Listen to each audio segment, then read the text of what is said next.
సంవత్సరాల తరబడి government job కోసం వేచి చూస్తున్నారా? కేవలం 8 నెలల్లో మీ కల నెరవేర్చుకోండి. వెంటనే కింది నంబర్స్‌కి కాల్ చేయండి. పహల్గాం ఉగ్రదాడి తర్వాత భారత ప్రభుత్వం యాక్షన్ మొదలుపెట్టింది. దానిలో భాగంగా ఇండియాలో ఉన్నటువంటి పాకిస్తానీలందరినీ కూడా తిరిగి వారి దేశానికి పంపించేటువంటి ప్రయత్నం చేస్తుంది. దీనిలో భాగంగా ఏ వీసాల వాళ్ళు ఇక్కడికి రావడం జరిగింది, ఎంతకాలం నుంచి ఇక్కడ ఉండడం జరిగింది, దీనికి సంబంధించి ఆరా తీస్తున్నారు అధికారులు. దీంట్లో హైదరాబాద్లో ఉన్నటువంటి పాకిస్తానీల సంగతి కూడా ఇప్పుడు బయటపడడం జరిగింది. లాంగ్ టర్మ్, షార్ట్ టర్మ్ వీసాల ద్వారా ఇక్కడ ఉన్నటువంటి ముస్లింల సంఖ్య 230 వరకు హైదరాబాద్లో ఉందంటూ కూడా అధికారులు చెప్తున్నారు. దీంట్లో ఒక వ్యక్తి ఎలాంటి వీసా లేకుండా అక్రమంగా కూడా చొరబడ్డట్టుగా కూడా చెప్తున్నారు. అసలు ఎంతమంది పాకిస్తానీలు ఇక్కడ ఉన్నారు, ఎందుకు వచ్చారు, ఎంతకాలంగా ఇంకేమైనా అక్రమ వలసదారులు ఇక్కడ ఉన్నారా, మొత్తం ఓవరాల్గా దీనికి సంబంధించి మనం మాట్లాడదాం. మనతో పాటు ముస్లిమ్స్ మత పెద్దలు మైనార్టీ పరిరక్షణ కమిటీ నేత ఫారూక్ షుబ్లీ గారు ఉన్నారు. ఫారూక్ గారు నమస్తే అండి. నమస్తే అండి. సో ఇప్పుడు పోలీసుల ఎంక్వైరీలో మొత్తం 230 పాకిస్తానీలు మన హైదరాబాద్లో ఉన్నట్టుగా కూడా నోటీస్ చేశారు. దాంట్లో ఒక వ్యక్తి నేపాల్ మీద నుంచి అక్రమంగా చొరబడ్డట్టుగా కూడా చెప్తున్నారు. సో ఎంతకాలం వీళ్ళందరూ ఇంకా ఇంత సంఖ్య ఇంతే ఉందంటారా, ఇంకా ఇల్లీగల్గా ఇంకెక్కువ ఉండొచ్చు అనుకోవచ్చా మనం? అంటే ఒకటి మన సోదరు ఇక్కడ మనం చెప్పాల్సింది ఏంటంటే, వాళ్ళు ఇల్లీగల్ గా ఎలా వచ్చారు, ఎంత సెక్యూరిటీ ల్యాబ్స్ ఉంటే వస్తారు, ఇది ఇక్కడ గమనించాల్సినటువంటి అంశం. ఎందుకంటే అసలు మన దేశంలోకి అలాగా రావటం ఎంతవరకు సమంజసం? ఇప్పుడు ఉన్నటువంటి సిచ్యువేషన్స్ లో ఇవన్నీ కూడాను బయటపడుతున్నాయి, బానే ఉంది.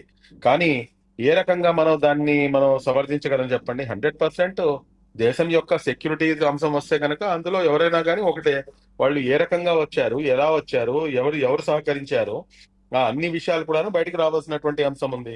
ఖచ్చితంగా ఇప్పుడు 230 మంది అంటే దాంట్లోంచి ఒకడు మాత్రమే ఇల్లీగల్ గా ఉన్నారు అంటున్నారు.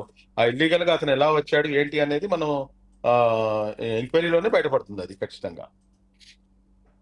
సో అలాగే ఇప్పుడున్నటువంటి ఉద్రిక్త పరిస్థితి నేపథ్యంలో కొంతమంది చెప్తున్నారు, మేము ఇక్కడే ఉంటాం, పాకిస్తాన్ నుంచి వచ్చినటువంటి వ్యక్తులు కూడా మేము ఇక్కడే ఉంటాం, తిరిగి అక్కడికి వెళ్ళలేము, మమ్మల్ని ఉంచండి రిక్వెస్ట్ చేస్తున్నటువంటి ఘటనలు కూడా కొన్ని జరుగుతున్నట్టు తెలుస్తుంది. జైపూర్లో కూడా కొంతమంది అక్కడి నుంచి వచ్చినటువంటి పాకిస్తాన్ నుంచి వచ్చినటువంటి హిందువులు కొంతమంది ఉంటే, ముస్లిమ్స్ కూడా కొంతమంది ఉన్నారు. వివిధ కారణాల రీత్యా భర్త ఉండడం లేకుంటే భార్య కోసం వచ్చినటువంటి వ్యక్తులు ఉండడం, అలాంటి వాళ్ళు రిక్వెస్ట్ చేస్తున్నారు ఇక్కడే ఉంటామని చెప్పేసి ప్రభుత్వాన్ని.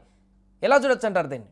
ఇది ఈ పాకిస్తాన్ యొక్క ఈ దుశ్చర్యలు ఇలాగే కనుక కొనసాగుతుంటే కనుక ఏదో ఒక రోజు వస్తుంది, యావత్తు పాకిస్తాన్ ప్రజలందరూ కూడాను మేము ఇంకా మా వల్ల కాదు, ఈ ప్రభుత్వంను దాని తర్వాత అక్కడ ఉన్నటువంటి ఏదైతే ఆర్మీ ఉందో వీళ్ళిద్దరు కూడాను ఒకళ్ళు కొట్టుకొని సావడమే సరిపోతూ ఉంటుంది. అక్కడ మనకు అందరికీ తెలిసిందే ఎవరిపై చేయి సాధించాలి అని చెప్పేసి. కాబట్టి సామాన్య ప్రజలు ఏంటంటే ఎన్ని రోజులు ఇవన్నీ భరిస్తారు? ఏదో రోజు వచ్చినా రావచ్చు, మనం ఆశ్చర్యపోవాల్సిన అవసరం లేదు. దానిమని చెప్పేసి అసలు ఇదంతా వద్దు, మేము భారతదేశంలోనే మేము కలిసిపోతాము అని చెప్పినా గానీ ఆశ్చర్యపడాల్సిన అవసరం లేదు. ఎందుకంటే భారతదేశంలో ఇక్కడ ఉన్నటువంటి స్వతంత్ర స్వేచ్ఛాభాయం ఇక్కడ ఉంది అన్న సంగతి వారికి కూడాను అర్థమై ఉంటుంది. ఇక్కడికి వచ్చి చాలా హ్యాపీగా వాళ్ళు లైఫ్ లీడ్ చేస్తున్నారు అని చెప్పేసి ఆ రకంగా వాళ్ళు కూడా చెప్పుండొచ్చు. ఫారూక్ గారు, అలాగే పాత బస్తీలో ఇలా రోహింగ్యాలు కానీ పాకిస్తాన్ నుంచి వచ్చేటువంటి అక్రమ వలసదారులకు కానీ షెల్టర్ ఇప్పించేటువంటి అవకాశం ఏమన్నా ఉందా కొంతమంది వ్యక్తులు ఓల్డ్ సిటీ వేదికగా? ఎందుకంటే ఇప్పటికీ ఓల్డ్ సిటీలో అనేక కార్యక్రమాలు జరుగుతాయని బయట టాక్ ఉంది. ఎందుకంటే అక్కడ లోపలికి కూడా వెళ్ళలేని కొన్ని గల్లీలు కూడా ఉంటాయని చెప్తూ ఉంటారు బయట. ఏమండి, ఇవన్నీ కూడాను ఒకప్పటి మాటలు. ఇప్పుడు మొత్తం కూడాను కంప్లీట్ గా డిజిటలైజ్ అయిపోయినటువంటి ప్రపంచం ఒకటి. రెండోది రోహింగ్యాల అంశం వచ్చేటప్పటికి ఏంటంటే, రోహింగ్యాలకి ఒక ప్రత్యేకమైనటువంటి వారికి ఒక గుర్తింపు కార్డు ఒకటి ఇక్కడ ప్రభుత్వం అనేది ఏర్పాటు చేస్తుంది. వాళ్ళ దగ్గర ఇక్కడ ఉన్నటువంటి సిటిజన్షిప్ ఉండకపోవచ్చు వాళ్ళ దగ్గర. కానీ వాళ్ళు కొన్ని బేస్ క్యాంప్స్ ఉన్నాయి. ఆ క్యాంప్స్ లో వాళ్ళు జీవిస్తారు, అంటే ఒక సెకండ్ గ్రేడ్ సిటిజన్ గా వాళ్ళు జీవనం కొనసాగుతున్నారు. దాని మీద ప్రభుత్వం ఒక డిసిషన్ ఒకటి తీసుకోవాలి. ఆ డిసిషన్ తీసుకున్న తర్వాత దాన్ని బట్టి ఎలాగా వాళ్ళు దాన్ని ఏమంటారు ఇక్కడ ఉంచాలా లేకపోతే పంపించేయాలా, ఏం చేయాలనేది అది ప్రభుత్వం నిర్ణయంపై ఆధారపడి ఉంటుంది. రైట్. ఇదిలా ఉంటే మరొక వైపు అటు పాకిస్తాన్ బార్డర్లో కానీ ఇండియా బార్డర్లో కానీ యుద్ధ మేఘాలు కమ్ముకున్న సంగతి మనం చూస్తున్నాం.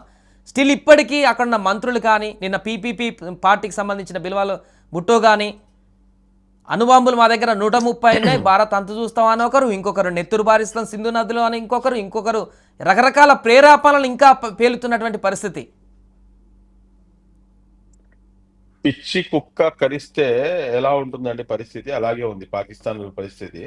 ప్రజెంట్ మనం ఇక్కడ గమనించాల్సిన అంశం ఏంటంటే అరిచే కుక్క మొరిగే కుక్క కరవదు అన్న సంగతి మనం గమనించాలి. ఇప్పుడు వాళ్ళ దగ్గర నిజంగా అంత సినిమా ఉంటే కనుక ఇటువంటి పిచ్చి పనులు ఇటువంటి పిచ్చి పనులు చేయరు. ఏదున్నా కానీ స్ట్రైట్ 1 to 1 వచ్చి తేల్చుకుంటారు.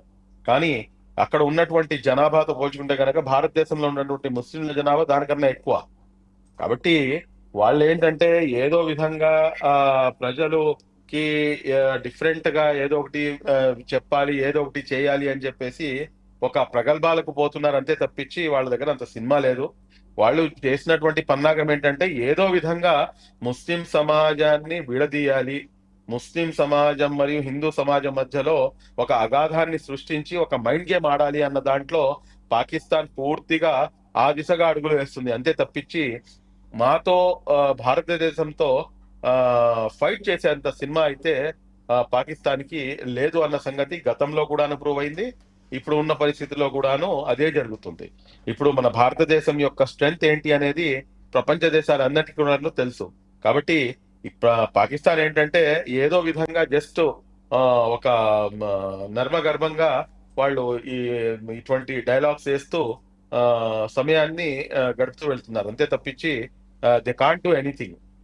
ఫారూక్ గారు, ఒకటి, ప్రపంచంలో ఉన్నటువంటి అన్ని దేశాలు కూడా భారత్ తీసుకునే నిర్ణయం ఏదైనా కూడా మేము వెనుకుంటామని చెప్తుంది. బట్ చైనా దేశానికి సంబంధించినటువంటి ఒక అనుమానమే కొనసాగుతుంది. ఉగ్రదాడి ఖండించినప్పటికీ కూడా యుద్ధం మొదలైతే చైనా ఎలాంటి గుసలు కొట్టేటువంటి అవకాశం ఉంది పాక్ ఇండియా యుద్ధానికి సంబంధించి? అవునండి, దానికి అవకాశం ఎవరు ఇచ్చారు? దానికి అవకాశం మనమే కదా కల్పించింది. ఇప్పుడు చైనా మా భూభాగాన్ని ఆక్రమించుకొని ఉంది, అది నిజమా కాదా? అది నిజము. మరి అలాంటప్పుడు దానిపై మనం ఎటువంటి చర్యలు తీసుకున్నాం ఇప్పటిదాకా? నేను రాజకీయం మాట్లాడదలుచుకోవట్లేదు సార్, ఎందుకంటే ఇది రాజకీయాలు మాట్లాడేటటువంటి సమయం కాదు. కానీ ఇటువంటి స్లో ఇది ఉంటే కనుక ఖచ్చితంగా ఏంటంటే వాళ్ళు రెచ్చిపోయే అవకాశం ఉంటుంది. కానీ ఖచ్చితంగా నాకు తెలిసినంత వరకు మటుకు డెఫినెట్లీ వాళ్ళు భారతదేశానికే అనుకూలంగా ఉండాల్సినటువంటి పరిస్థితి ఉంటుంది ఇంటర్నేషనల్ లెవెల్లో చూసుకున్నా కూడా కానీ అని చెప్పేసి నేను భావిస్తున్నాను.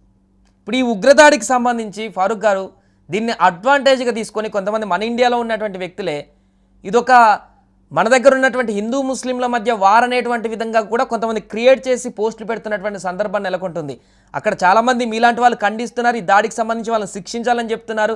వీలైతే పాకిస్తాన్తో యుద్ధం చేస్తే మేమే ముందుంటామని చెప్పేసి పిలుపునిస్తున్నా మీలాంటి పెద్దవాళ్ళు కూడా ఉన్నారు. అయినా ఇక్కడ ముస్లింలు హిందువుల మధ్య రగిల్చినటువంటి చిచ్చుగానే భావించి అటువంటి పెట్టి మెసేజ్లు కామెంట్లకు కానీ అలాంటి వాళ్ళకి కానీ ఏం చెప్తారు మీరు? నాకు తెలిసినంత వరకు అండి చాలా బోల్డ్ గా నేను చెప్తాను ఆ విషయంలో. ఏదైతే ఈ పాకిస్తాన్ ఉగ్రవాదులకి వీళ్ళు ఏమన్నా స్లీపర్ సెల్స్ గా పనిచేస్తున్నారా అని చెప్పేసి అనుమానం నాకు. ఎందుకంటే పాకిస్తాన్ ఇటువంటి దుశ్చర్య చేయడానికి గల కారణం ఏమిటి? ఒకటే కారణం. ఆ కారణం ఏంటంటే ఏదో విధంగా ఇక్కడ హిందూ ముస్లింల మధ్య ఒక అగాధం అనేది ఏర్పాటు చేయాలి, లేకపోతే ఆ అగాధాన్ని సృష్టించి తద్వారా లబ్ధి చెందాలి అనేది వారి యొక్క కుట్ర కోణము.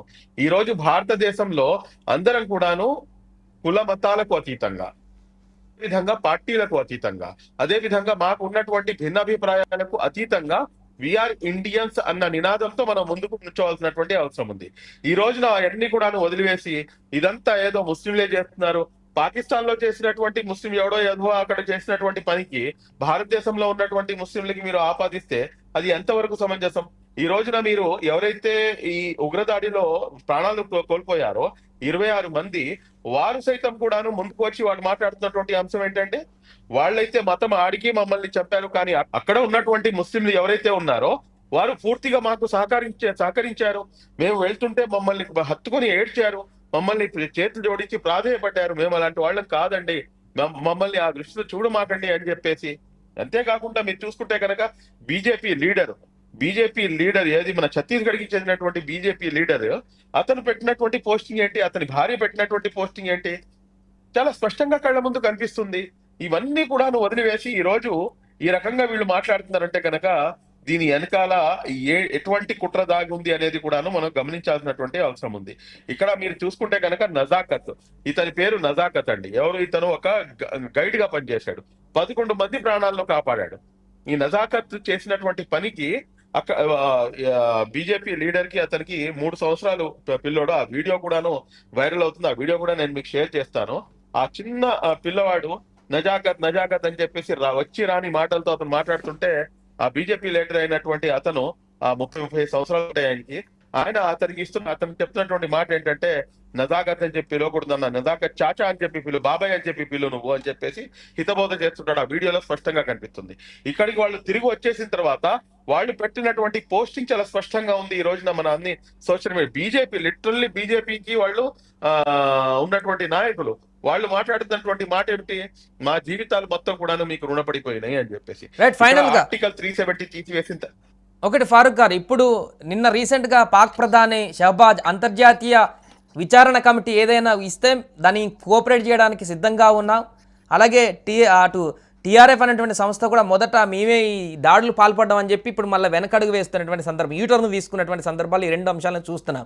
అంటే ఈ జరుగుతున్న పరిణామాలు, అంతర్జాతీయ స్థాయిలో వస్తున్న ఒత్తిడులు, భారత ఆర్మీ సిద్ధమైనటువంటి సన్నద్ధత, ఇవన్నీ చూసి భయం పుట్టుకుందని చెప్పుకోవచ్చా వాళ్ళకి?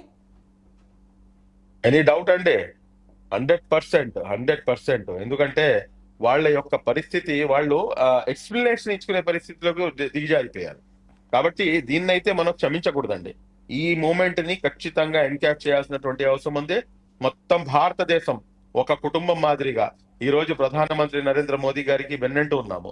మాకు అనేకమైనటువంటి ఏమంటారు డిఫరెన్స్ ఆఫ్ ఒపీనియన్స్ ఉండవచ్చు, కానీ ఈ అంశంలో వచ్చేటప్పటికి కంప్లీట్ గా భారతదేశంలో ఉన్నటువంటి 140 కోట్ల మంది ప్రజలందరూ కూడాను ఒక తాటి మీదకి వచ్చి నరేంద్ర మోదీ గారికి బాసటగా ఉంటారు. ఆయన తీసుకున్నటువంటి నిర్ణయమే తుది నిర్ణయము. ఖచ్చితంగా పాకిస్తాన్ కి ఒక మంచి గుణపాఠం నేర్పించాల్సినటువంటి అవసరం ఎంతైనా ఉంది. రైట్, థ్యాంక్ యూ ఫారూక్ గారు. సో మొత్తానికి అది ప్రస్తుతం ఇటు భారత్ అటు పాక్ సరిహద్దుల వద్ద అయితే ఉద్రిక్త పరిస్థితి అలానే కొనసాగుతుంది. మరొక వైపు దౌత్యపరమైనటువంటి నిర్ణయాలతో ప్రభుత్వం తీసుకున్నటువంటి నిర్ణయాలకు సంబంధించిన స్పీడప్ అయితే కొనసాగుతుంది. పాకిస్తానీలు ఎవరైతే ఇండియాలో ఇంకా ఉన్నారో, డెడ్ లైన్ దాటిపోతున్నా కూడా ఉన్నటువంటి వారందరినీ కూడా ఏరిపారేసేటువంటి దిశగా అధికారులు సెర్చ్ ఆపరేషన్ కొనసాగిస్తున్నారు. అంటే ఇన్ టైంలో వెళ్లాల్సిన వాళ్ళు ఇంకా వెళ్లకుండా ఎవరున్నారు, లేకుంటే లీగల్గా రానటువంటి వాళ్ళు ఇంకెవరున్నారు, అక్రమంగా చొరబడ్డ వాళ్ళు, వారందరినీ కూడా అన్వేషిస్తున్నారు. అన్ని స్టేట్లలో కూడా ఇదే రకమైనటువంటి పరిస్థితి కొనసాగుతుంది. ఏదేమైనా కూడా ఇది రాను రాను రోజుల్లో ఇంకే రకమైనటువంటి పరిస్థితికి దారితీస్తుందో చూడాలి.